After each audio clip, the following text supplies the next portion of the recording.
নমস্কার বন্ধুরা, আমি তুহিন রিভিউলজি চ্যানেলে আপনাদের প্রত্যেককে স্বাগত জানাই। এখন কথা বলবো মির্জাপুর সিজন 3 যেটা আসতে চলেছে জুলাইয়ের 5 তারিখ, সেটা ট্রেলার আজকে ড্রপ করা হয়েছে।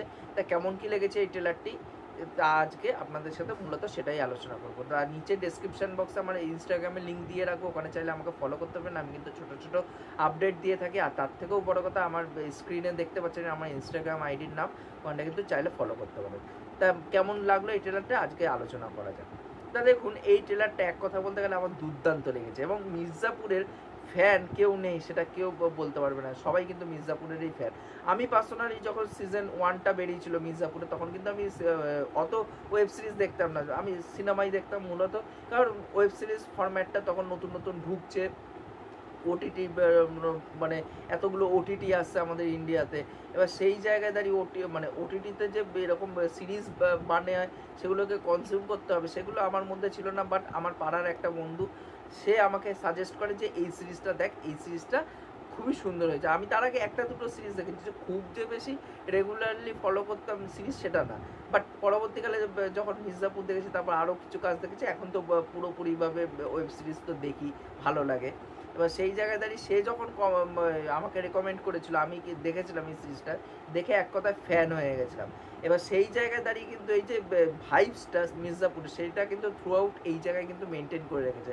আমি টিজারটা রিয়াকশান জানাতে পারিনি, বাট টিজারটাও আমার দুর্দান্ত লেগেছিল। যে ওখানটায় কুলভূষণ খালবান্দার যে পুরো মনোলগের মাধ্যমে যে টিজারটাকে ডিজাইন করা হয়েছিল, প্রত্যেকটা যত ক্যারেক্টার আছে অ্যানিম্যাল ক্যারেক্টার, সেই অ্যানিম্যাল ক্যারেক্টারকে দিয়ে প্রত্যেকটা ক্যারেক্টারকে ডিনোট করা হয়েছিল, সেই জায়গাটা খুব ভালো লেগেছিলো।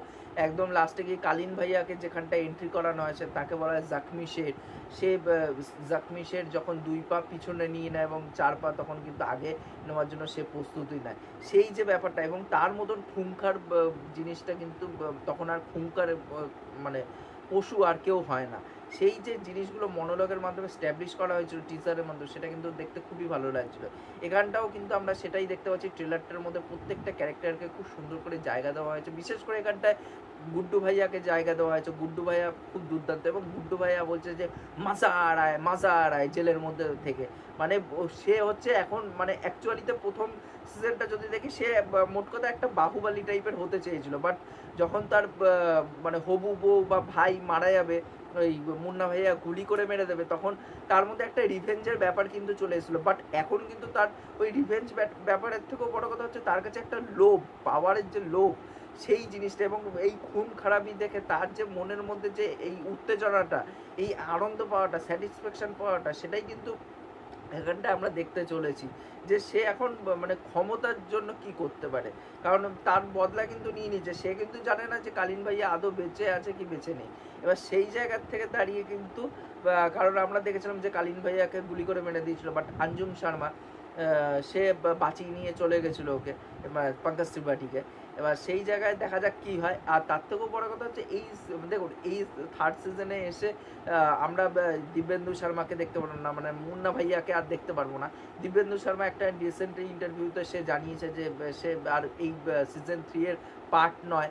বাট অনেক তখন যখন এই সিজন 2টা বেরিয়েছিল, তখন আমি ইউটিউব করতাম, বাট তখন অনেক ফ্যান থিওরি পড়েছিলাম। বাট ওই ফ্যান থিওরির সাথে আমিও অ্যাগ্রি করি যে দিব্যেন্দু শর্মাকে মানে তখন করতাম যে দিব্যেন্দু শর্মার যে কিছু করে হয়তো সিজন 3তে কামব্যাক হবে, যেই ফ্যান থিওরিগুলো ঘোরাঘুরি করছিল।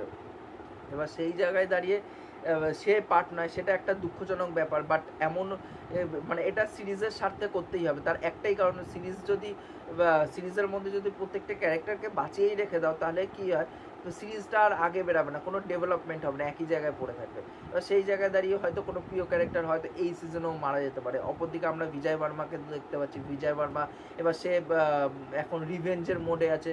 কারণ তার সাথে যে যে শালি ছিল আমাদের গুড্ডু ভাইয়ার, তা গুড্ডু ভাইয়ার যে শালি, সে হবু শালি অ্যাকচুয়ালি, তা সে এখন বদলা মানে তার কাছ থেকে বদলা নেবে হচ্ছে বিজয় বর্মা। তার একটা অ্যাকাউন্ট বিজয় বর্মাকে ইউজ করেছিল সে কিছু কারণের জন্য।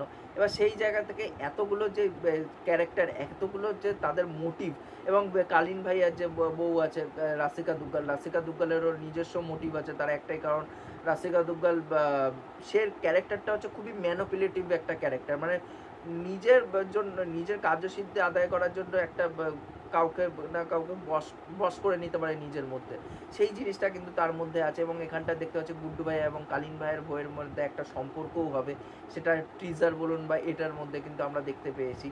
সেই ওভারঅল জিনিসগুলো খুবই ভালো লাগছে। এবং আমরা যখন বলছি বারে বারে যে কালীন ভাইয়ার কোথায়, কালীন ভাইয়া কোথায়, অ্যাট দ্য লাস্ট গিয়ে যখন আমরা কালীন ভাইয়াকে দেখতে পাচ্ছি, কালীন ভাইয়ার এন্ট্রিটা হচ্ছে এবং সে তখন ডায়লগটা দিচ্ছে, যখন মির্জাপুরের ওই চেয়ারটা দেখানো হচ্ছে যে যে ক্ষমতায় আসবে সেই ওই চেয়ারটার অধিকারী হবে।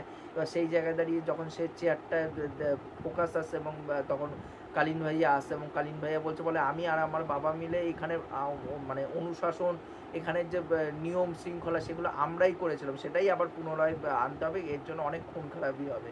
এই যে তার যে ওই জখমি শের এই ব্যাপারটা, সে কিন্তু আরও ডেঞ্জারাস হতে চলেছে এই সিজনে।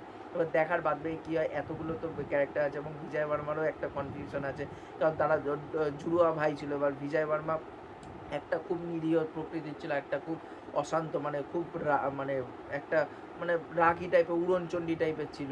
এবার সেই জায়গায় দাঁড়িয়ে কোন ভাইটা আদৌ মারা গেছে এবার সেটা তো আমরা জানি না, কারণ কনফিউশন একটা ক্রিয়েট আছে যে ভালোটা মরেছে না খারাপটা মরেছে, এইটার মধ্যে একটা কনফিউশন আছে। আমার যা মনে হয় খারাপটাই মারা গেছে, ভালোটা বেঁচে আছে এবং সেই কিন্তু বদলাটা নেবে। এবং টিজারে আমরা দেখেছিলাম যে দাদ্দা আসছে, এবার দাদ্দাও কিন্তু অ্যাকশন মোডে চলে গেছে টিজারে, যেটা আমরা দেখেছি ঝলকটা। এবার মানে পুরো একদম পাওয়ার প্যাকড একটা হতে চলেছে এবং এখানে প্রত্যেকটা ডায়লগ কিন্তু খুব সুন্দর। ডায়লগের মধ্যে কিন্তু সেই মজাটা কিন্তু প্রোভাইড করতে পেরেছে যে কালীন ভাইয়া কন হে বা গুড্ডু ভাইয়া অন হে। তাই এই যে ডায়লগগুলোর মধ্যে মজা রাখা, বা একদম ট্রেলারের প্রথম দিকে যখন ডায়লগটা দিচ্ছে যে এতগুলো খুন খারাপই হচ্ছে এর জন্য করোনা না করুণা।